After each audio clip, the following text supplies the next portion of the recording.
Hello everybody and welcome back to the channel. My name is Brianna, this is Coffee, Books, and Bullet Journals, and today I'm going to talk to you about the books that I read in the month of February.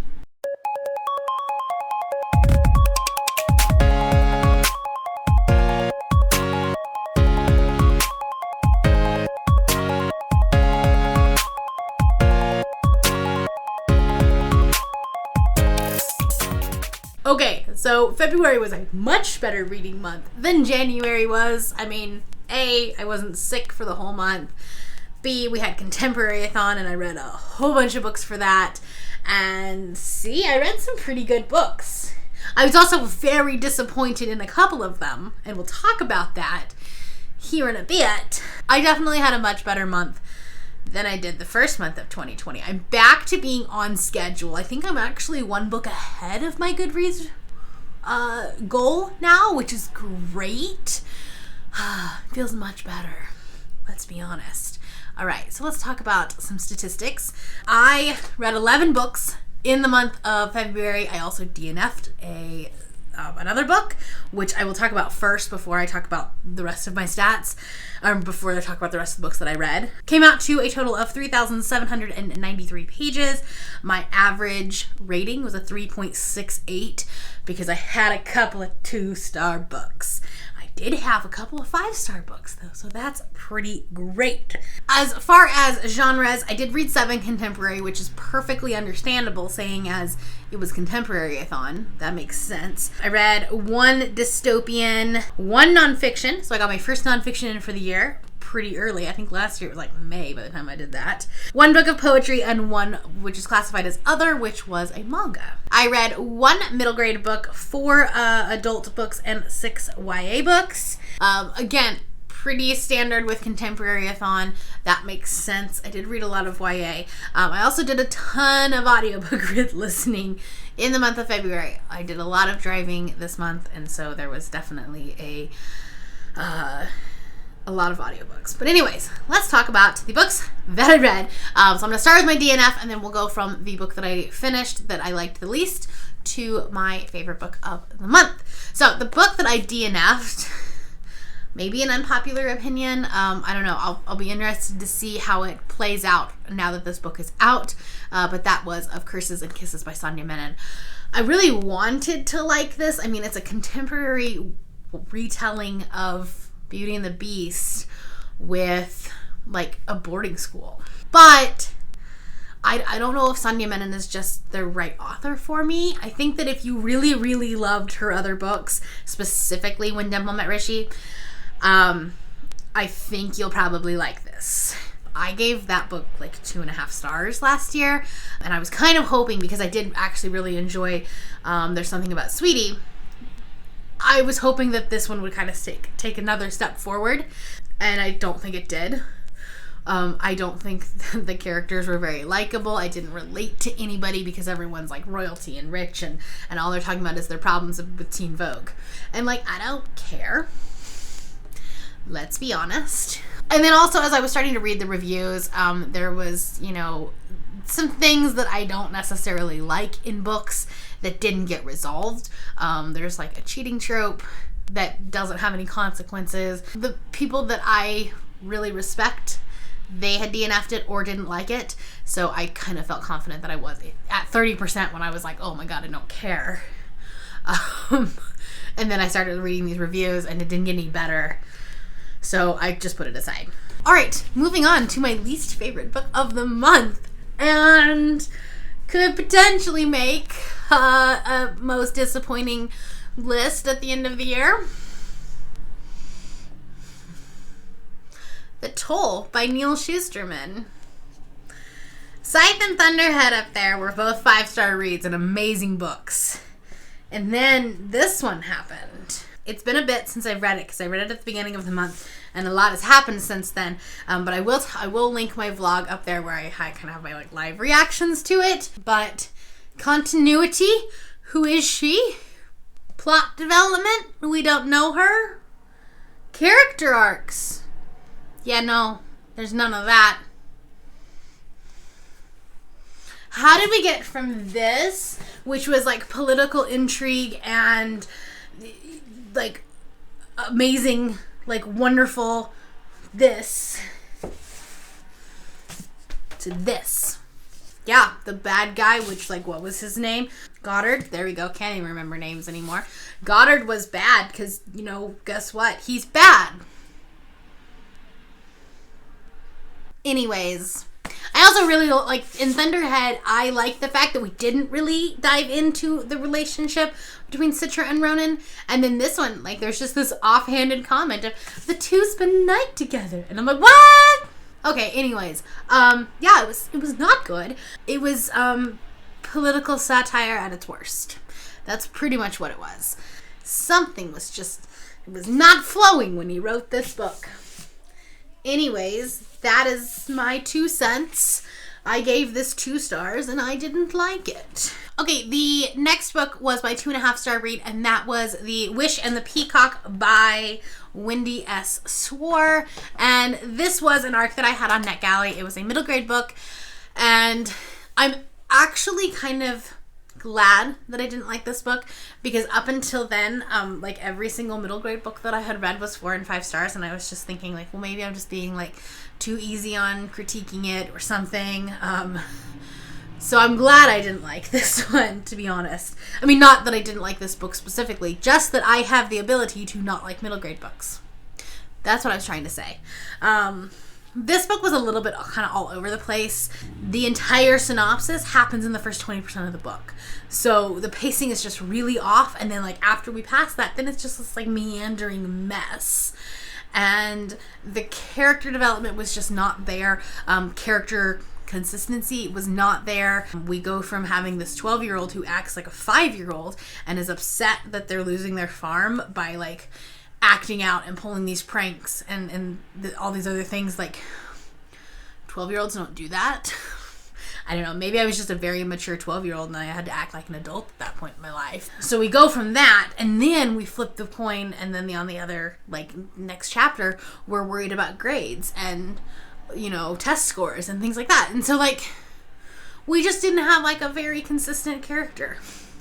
But mostly it was the pacing that was just a huge, huge issue for me. There was, I mean, I talked about, like, these probably, like, 4 or 5 different things that happen, like, that are plot points in the synopsis.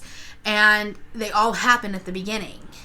And then I was like, wait, we still have, like, 150 pages left. What's gonna... So, there was that. It was cute, but it wasn't. It definitely needed some work. Alright, moving on to my 3-star read. I'm not going to talk much about this one because this is a contemporary-a-thon book, and that was Room by Emma Donoghue. This was one of the books that I read for Contemporary-a-thon, and so I've kind of talked in detail about it. I'll leave my blog up in the cards above. This book, again, had some pacing issues. It is about a woman who is been kidnapped or something, and she has her son in this room, and they're basically like prisoners in this room, and it's kind of basically their life in this situation, and, you know, how they're trying to escape it. And it's told from the perspective of the 5-year-old boy, and I felt like the narration was just really off. And this is totally a personal thing, but I just didn't like how he would go from acting like he couldn't say the right words, which is understandable. Like, he's a 5-year-old boy who's been locked in this underground cellar for his entire life. But then he would go on, like, he would go on these paragraphs of completely perfect advanced English. So I didn't necessarily get that and understand that, but the pacing of it, like, especially in the second half, I know a lot of people are like, oh yeah, the second half was way better than the first half, but I kind of liked the first half more than the second half. I definitely skimmed the end of this book. I'll be honest, I just wanted to get it over with. I think the author probably had a really good idea. I think it needed a little bit more to the story. So, ended up being 3 stars. My other 3-star book was Not Your Idol Volume 1. This is a manga. It was the first manga that I've ever read, and it was fine.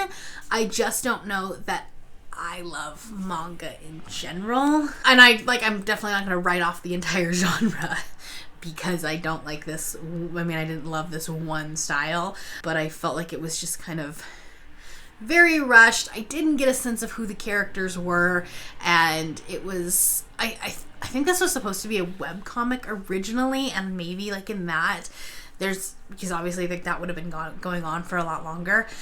Maybe we know more about these characters, but as it was, I wasn't able to relate to the character or empathize with the main character.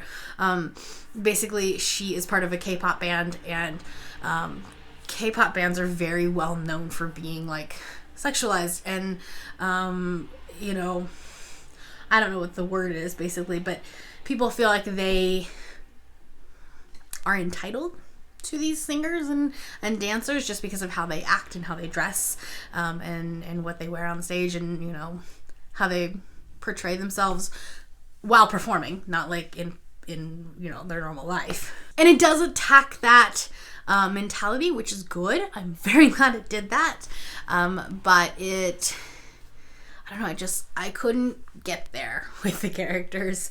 And I don't know if that was just because it was manga, and if it had meant a novel, I would have been able to, or if it's the work itself. I don't know. Alright, I still haven't gotten great at wrap-ups in general. I pretty much hate filming them. I like having them. I just hate filming them because I feel like a hot mess. Anyways, let's continue on. The next book was a 3.5-star read, and I do have an entire reading diary for that, so I will link it up in the cards above, but that is Heretics Anonymous by Katie Henry. This is Katie Henry's debut novel. I read her sophomore one, Let's Call It a Doomsday, last August as an arc, and I wanted to go back and read her debut, and I think I gave them exactly the same rating. So this is a story about Michael, who is an atheist, and he goes to a Catholic school. So, you know, right there we have some obvious drama and situations that are going to happen. At first I didn't really love Michael. He kind of felt like this entitled jerk for the sake of being a jerk. He was just miserable, and he wanted everyone to know it. But as we got along, he kind of got some humor to him. He was funny. The scene at the assembly, which I talked about in my reading diary, was so good, especially for someone who grew up in that mentality of abstinence first and, you know, not having sex and not defiling yourself. I mean, come on, the freaking masking tape. I remember that exact lesson in high school. So, anyways, so much cringe in a nostalgic guilt kind of way. I ended up giving this 3.5 stars. There was nothing like inherently wrong about it. I didn't necessarily love the parents, but I think they kind of come around a little bit. As a debut, this was fine, and I think I probably just had a little bit too high of expectations for it. I know a lot of people really, really liked this book last year, and so I kind of went into it with pretty high expectations and was a little bit disappointed in that it didn't blow my socks off. Alright, I had 2 4-star reads, and I had 3 4-star reads.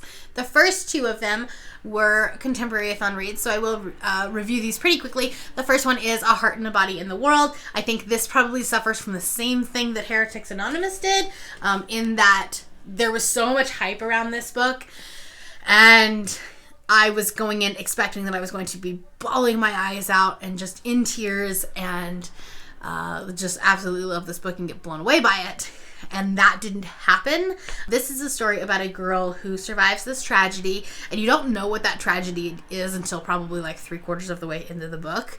But anyways, she starts running, and she does this cross-country marathon from Washington State to Washington, D.C., and to basically like talk to congressmen and do petitions and things like that. Hard to talk about like exactly, because I knew what the tragedy was going into it, and I don't think it necessarily spoiled me, but I also don't want to say, in case you did want to go into it blind, but definitely check the content warnings and the trigger warnings for this, because that's the conversation. That's a whole nother conversation about whether or not we should have content warnings on books, because this is a perfect example of that, in that there's some very serious things that go on in this book that are not in the synopsis.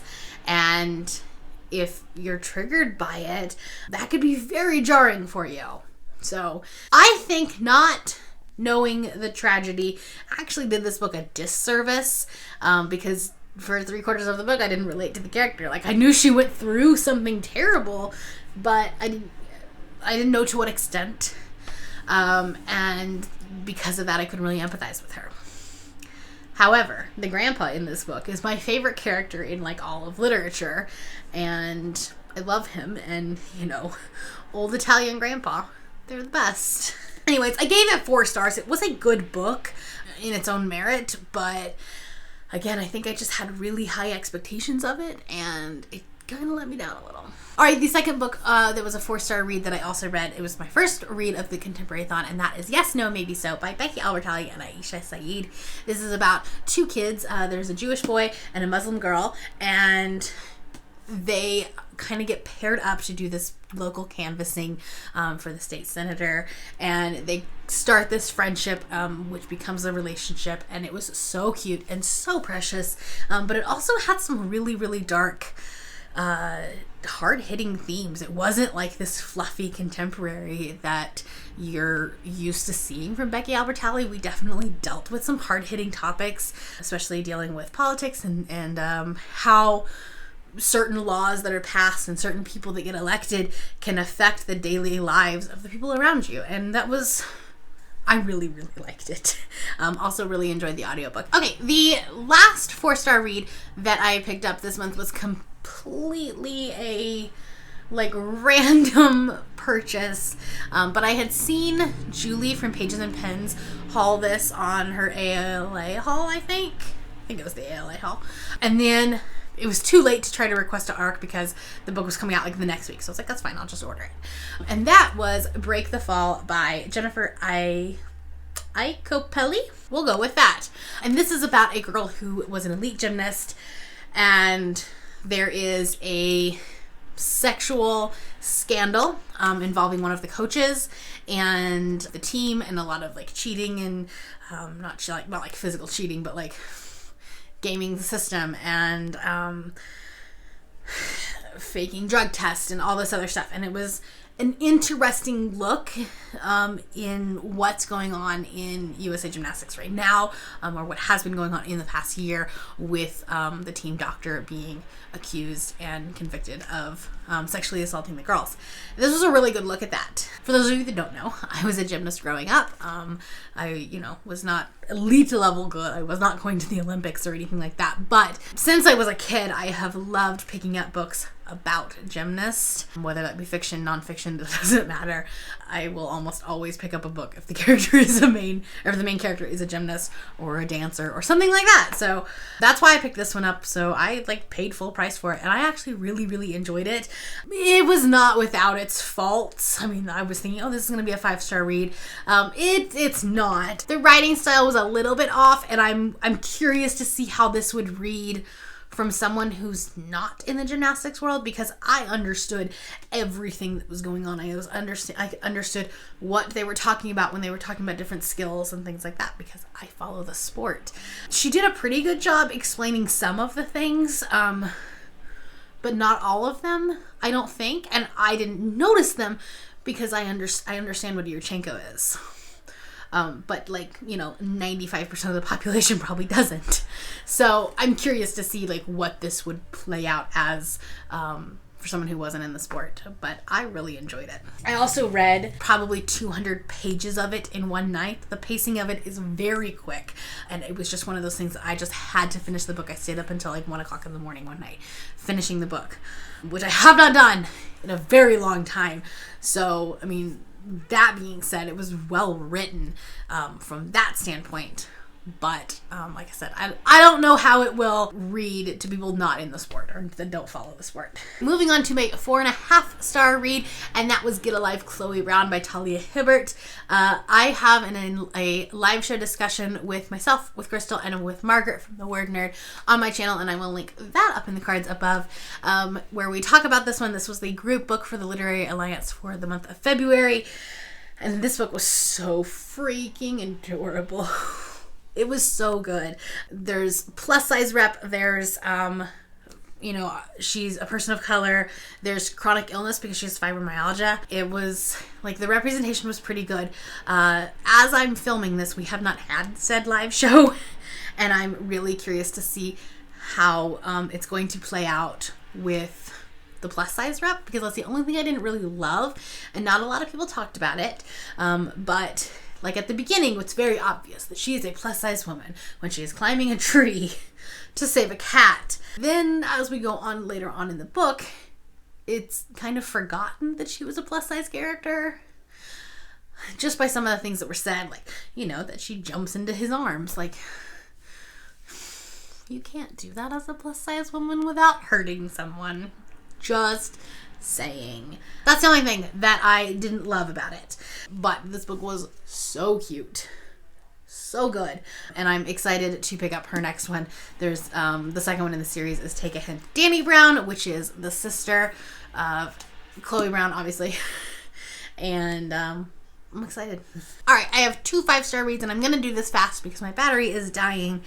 Fortunately, this is the last video I have to film today. The first one that I read was an arc of Break Your Glass Slippers by Amanda Lovelace. This is her new poetry collection, and it is probably my favorite one that she has done. It was all about self-love and accepting yourself and seeing yourself as beautiful before you can accept that other people see you as beautiful, and it was so good. It was definitely not as loud and screamy as The Witch Doesn't Burn in this one, or even The Princess Saves Herself. I think this one is a little bit more subtle and reserved, but so powerful at the same time. And oh my gosh, I loved it. It comes out March 18th, I believe. So good. I highly recommend that you pick it up. It is on NetGalley right now, so if you want to pick it up early, you can. But yeah, I will definitely be picking up a hard copy of that. And then my last 5-star read. I've talked a lot about how it's hard for me to rate memoirs. And this is a memoir, but that was The Shortest Way Home by Pete Buttigieg. I read this in preparation for the election. I, like to be as well-informed as possible, and I found this on Scribd. There was an audiobook of it, and I really, really liked this.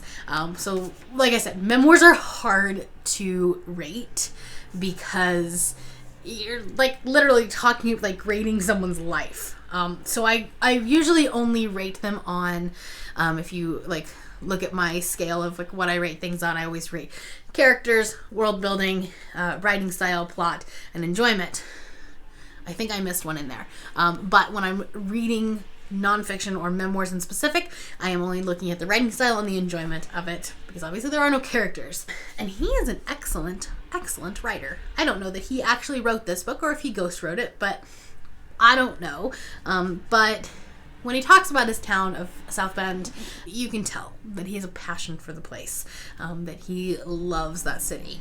And it was really nice to kind of get an inside look into someone who you're seeing on the news, and they're talking about these rallies, and like, they're talking to thousands of people.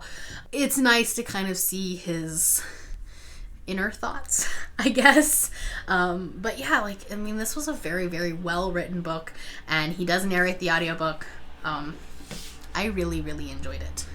So gave it 5 stars. Anyways, that is all I have for you today. Those were the 11 books that I read in the month of February. Hopefully March gets off to the same start, and we'll go from there. So if you're new here and you have not yet subscribed, there's a little red button that you can do so down below the video, and all of the links to my social media will be in the description below if you would like to be my friend on any other platform. Thank you all for watching, and I will see you next time. Bye.